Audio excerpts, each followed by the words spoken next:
പ്രിയപ്പെട്ടവരെ, ഇന്ന് നമ്മൾ നമ്മുടെ മാതൃഭൂമിയായ ഭാരതം 80ാം സ്വാതന്ത്ര്യ ദിനം ആഘോഷിക്കുകയാണ്. ഏവർക്കും എൻ്റെ സ്വാതന്ത്ര്യദിന മംഗളാശംസകൾ. നമ്മുടെ മാതൃഭൂമിയായ ഭാരതത്തിന് ഇന്ന് സ്വന്തമായ ഒരു ഭരണഘടനയുണ്ട്, നീതിന്യായ വ്യവസ്ഥയുണ്ട്, സ്വന്തം അസ്തിത്വത്തിൻ്റെ പ്രതീകമായ ദേശീയ പതാകയുണ്ട്. അങ്ങനെ നമ്മുടെ ഇന്ത്യ മഹാരാജ്യം ഒരു സ്വതന്ത്ര ജനാധിപത്യ പരമാധികാര രാഷ്ട്രമാണ്. ഇന്ന് നമ്മൾ ജനാധിപത്യത്തിൻ്റെ ശുദ്ധവായു ശ്വസിക്കുന്നു. ആർക്കും സ്വതന്ത്രമായി അഭിപ്രായങ്ങൾ പറയാം, പ്രകടിപ്പിക്കാം, ചിന്തിക്കാം, സ്വേച്ഛയനുസരിച്ച് പ്രവർത്തിക്കാം, പഠിക്കാം, ഉയരാം, ഏതുയർന്ന പദവികളിലും എത്തിച്ചേരാം. ഈ സ്വാതന്ത്ര്യം, ഈ അമൂല്യമായ സ്വാതന്ത്ര്യം, ഈ അവകാശം, ഈ അധികാരം, ഇത് സ്വയംഭൂവല്ല, ഇത് മാനത്ത് നിന്ന് പൊട്ടി വീണതല്ല, ഭൂമിയിൽ നിന്ന് പൊട്ടിമുളച്ച് വളർന്നതല്ല. ഇത് സുദീർഘമായ സ്വാതന്ത്ര്യ സമര ചരിത്രത്തിൻ്റെ പരിണത ഫലമാണ്. അനേകായിരം ധീര രക്തസാക്ഷികളുടെ ജീവന്റെ, രക്തത്തിൻ്റെ, ത്യാഗത്തിൻ്റെ വിലയാണ് ഈ സ്വാതന്ത്ര്യം. സ്വാതന്ത്ര്യത്തെക്കുറിച്ചുള്ള വളരെ പ്രസിദ്ധമായ ഒരു ഇംഗ്ലീഷ് കവിത ഞാൻ ഓർക്കുകയാണ്. V sit here in the promised land that flows with freedom's honey and milk, but we reckon who they won it with sword in hand, making the purple danger as soft as snow. സ്വാതന്ത്ര്യത്തിൻ്റെ തേനും പാലും ഒഴുകുന്ന വാഗ്ദത്ത ഭൂമിയിൽ നാം ഇരിക്കുന്നു. പക്ഷെ നമ്മൾ ഒന്നോർക്കുക, ആരിതു നേടിത്തന്നു? പാറ പോലെയുള്ള പാരതന്ത്ര്യത്തെ മഞ്ഞുപോലെ മൃദുലമാക്കിയത് അവരാണ്, ആ പൂർവ സൂരികൾ.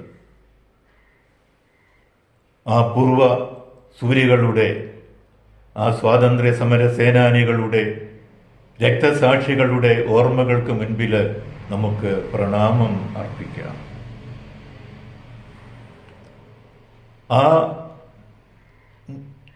ആ സ്വാതന്ത്ര്യ സമര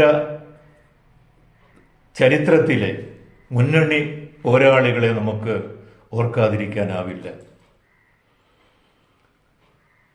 എൻ്റെ ജീവിതമാണ് എൻ്റെ സന്ദേശം എന്ന് പ്രഖ്യാപിച്ച മഹാത്മജി, അഹിംസയിൽ അധിഷ്ഠിതമായ ഐതിഹാസിക ധർമ്മസമരം നയിച്ച് ഇന്ത്യക്ക് സ്വാതന്ത്ര്യം നേടിത്തന്ന നമ്മുടെ രാഷ്ട്രപിതാവ് കൂടിയായ മഹാത്മജി.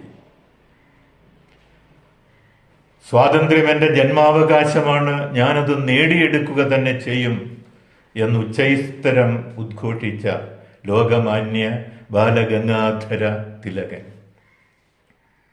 നവഭാരത ശില്പിയായ നമ്മുടെ ആദ്യത്തെ പ്രധാനമന്ത്രി കൂടിയായ ജവഹർലാൽ നെഹ്റു, INA രൂപീകരിച്ച് ബ്രിട്ടീഷുകാർക്കെതിരെ ആയുധമെടുത്ത് അടരാടിയ സുഭാഷ് ചന്ദ്രബോസ്, ഭാരത സിംഹം എന്നറിയപ്പെടുന്ന സുഭാഷ് ചന്ദ്രബോസ്,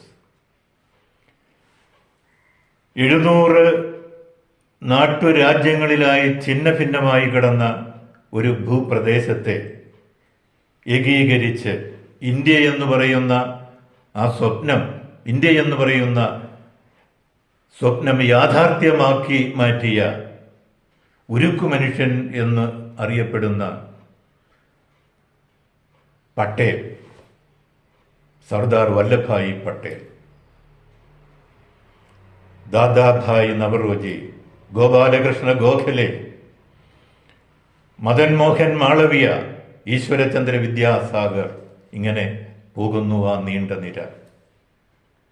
ഒരൊറ്റ ജനത, ഒരേ ഒരു ഇന്ത്യ, ഒരൊറ്റ ജനത എന്ന മുദ്രാവാക്യം ഉയർത്തിക്കൊണ്ട് ആസേതു ഹിമാചല ഭൂമിയെ ഒരൊറ്റ ചരടിൽ കോർത്തിണക്കിയ ആ സ്വാതന്ത്ര്യ സമര നേതാക്കൾ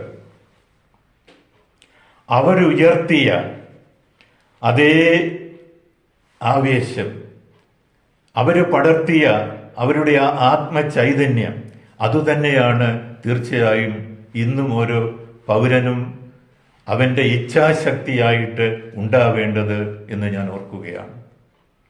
കാരണം ആ ആവേശവും ആത്മചൈതന്യവുമാണ് പിന്നീട് സുദീർഘമായ ഒരു സഹന പരമ്പരയിലൂടെ നമുക്ക് സ്വാതന്ത്ര്യ സ്വർഗം എടുക്കാൻ സാധിച്ചത് എന്നതാണ് വസ്തുത. അപ്പോൾ അവരുടെ ആ ആത്മചൈതന്യവും അവരുടെ ആവേശവും ഇന്നും ഒരു പുതിയ ഇന്ത്യ പടുത്തുയർത്താൻ, നമ്മുടെ ഒരു പുതിയ സമൂഹം വാർത്തെടുക്കാൻ നമുക്ക് ആവശ്യമായിട്ടുണ്ട്. അതുകൊണ്ട് നമ്മൾ ഇന്നും ജാഗരൂകര് ആയിരിക്കേണ്ട ആവശ്യമുണ്ട്. ആഭ്യന്തരവും ബാഹ്യവുമായ വെല്ലുവിളികൾ ഇന്ത്യൻ ജനാധിപത്യത്തെയും സ്വാതന്ത്ര്യത്തെയും ഇന്ന് ഹനിച്ചുകൊണ്ടിരിക്കുകയാണ് എന്ന് നമുക്കറിയാം. അത് ഭീകരവാദമാകാം, പ്രാദേശികവാദമാകാം, അഴിമതിയാകാം, ലഹരി മാഫിയായുടെ പ്രവർത്തനങ്ങളാകാം. ഇങ്ങനെ തിന്മയുടെ ശക്തികൾ ഇവിടെ പ്രബലമാണ്. അതുകൊണ്ട് ഓരോ പൗരനും തൻ്റെ ധർമ്മം നിർവഹിക്കേണ്ട ഒരു ഘട്ടമാണിത്. തിന്മകളുടെ ശക്തികൾക്കെതിരെ ശക്തമായി പോരാടാൻ ഓരോ പൗരനും മുൻപോട്ട് വരണം. മരം കോച്ചുന്ന മഞ്ഞത്ത്, വെയിലത്ത്, മഴയത്ത് നമ്മുടെ ധീര ഭടന്മാർ അതിർത്തികളിൽ കണ്ണിലെണ്ണയൊഴിച്ച് നിതാന്ത ജാഗ്രതയോടുകൂടി ഭീകരന്മാരെയും ശത്രുക്കളെയും എതിരിടാൻ വേണ്ടി കാത്തിരിക്കും പോലെ നമ്മുടെ സമൂഹത്തിലെ ബാഹ്യമായ ആ വെല്ലുവിളികൾ പോലെ തന്നെ പ്രബലമായ നമ്മുടെ സമൂഹത്തിലെ ആഭ്യന്തര വെല്ലുവിളികൾ, സാമൂഹ്യ സുരക്ഷയ്ക്കും ഭദ്രതയ്ക്കും ഒക്കെ കാരണമായി തീർന്നിട്ടുള്ള ആ വെല്ലുവിളികൾ നേരിടാൻ ഇച്ഛാശക്തിയോടുകൂടി നമ്മൾ പ്രവർത്തിക്കേണ്ട ഒരു ഘട്ടമാണിത്. ജവഹർലാൽ നെഹ്റുവിൻ്റെ വാക്കുകൾ ഈ സന്ദർഭത്തിൽ നമുക്ക് പ്രചോദകമാണ്. ഓരോ പൗരനും രാജ്യത്തിൻ്റെ, സമൂഹത്തിൻ്റെ നന്മയ്ക്കു വേണ്ടി പ്രവർത്തിക്കുമ്പോൾ എങ്ങനെ വിജയിക്കാൻ സാധിക്കുമെന്ന് അദ്ദേഹം നമ്മളെ ഓർമ്മിപ്പിക്കുന്നുണ്ട്. Victory needs character, discipline, united action, the readiness to sacrifice the individual self for the welfare of the nation. ഒരു സംരംഭം വിജയിക്കണമെന്നുണ്ടെങ്കിൽ ഓരോ പൗരനും സ്വഭാവശുദ്ധി ഉണ്ടാവണം, അച്ചടക്കമുണ്ടാവണം, ഏകോപിച്ച് ഒത്തൊരുമിച്ച് പ്രവർത്തിക്കുവാനുള്ള ഒരു മനസ്സുണ്ടാവണം. അതിലുപരി പൊതു നന്മയ്ക്കു വേണ്ടി സ്വാർത്ഥം വെടിഞ്ഞ് പ്രവർത്തിക്കുവാനുള്ള ഒരു ഇച്ഛാ ശക്തി വേണം എന്ന് അദ്ദേഹം നമ്മളെ ഓർമ്മിപ്പിക്കുകയാണ്. ഈ സ്വാതന്ത്ര്യദിന സ്മരണകളൊക്കെ, പൂർവകാല സമര ചരിത്രമൊക്കെ അയവിറക്കുന്ന ഈ ഒരു ഘട്ടത്തിൽ നമുക്കും പുത്തൻ പ്രതിജ്ഞകളുമായി പുതിയൊരു സമൂഹം വാർത്തെടുക്കാൻ വേണ്ടി തിന്മകൾക്കെതിരെയുള്ള പോരാട്ടത്തിൽ നമുക്കും സജീവമാകാം. ഗാന്ധിജി പറഞ്ഞ വാക്കുകളും നമുക്ക് മറക്കാൻ കഴിയില്ല. മാറ്റങ്ങൾ ഉണ്ടാകണമെങ്കിൽ മാറി നിൽക്കാനാവില്ല. മാറ്റങ്ങൾ ഉണ്ടാകണമെങ്കിൽ ആ മാറ്റം നിങ്ങളായിത്തീരണം. അതുകൊണ്ട് നമുക്ക് നവഭാരത സൃഷ്ടിക്കായി, നാട്ടാരുടെ ശ്രേയസ്സിനായി നിസ്തന്ത്രം കർമ്മനിരതരായിടാം. ജയ് ഭാരത്.